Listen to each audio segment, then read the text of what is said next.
নবীজি সাল্লাল্লাহু আলাইহি সাল্লামের তিনটি সেরা উপদেশ মুসলিম তরুণদের জন্য জীবন বদলে দেওয়ার বার্তা।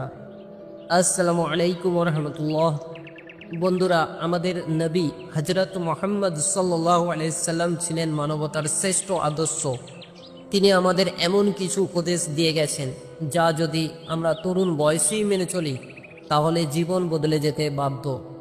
আজ আমরা জানব তারই তিনটি অমূল্য উপদেশ যা বিশেষভাবে আমাদের মুসলিম তরুণদের জন্য।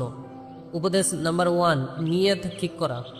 প্রত্যেক কাজই নিয়তের উপরে নির্ভর করে। সহিহ বুখারী। আপনি যা করেন তা কেন করছেন এটাই আসল। নিয়ত যদি হয় আল্লাহর সন্তুষ্টির জন্য তাহলে ছোট্ট কাজও বড় সওয়াবের কাজ হয়ে যায়। চাকরি, পড়াশোনা, পরিবার সবই ইবাদত রূপ নিতে পারে যদি নিয়ত ঠিক থাকে। উপদেশ নাম্বার 2, রাগ নিয়ন্ত্রণ। নবীজি সাল্লাল্লাহু আলাইহি সাল্লাম বলেছেন, রাগ করো না। সহিহ বুখারী। তিনি বারবার জিজ্ঞাসাকর্তাকে বলেছিলেন, রাগ করো না। রাগ অনেক সম্পর্ক ধ্বংস করে ফেলে।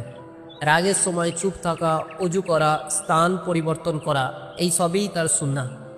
উপদেশ নাম্বার 3, নিজের কাজ নিজে করা।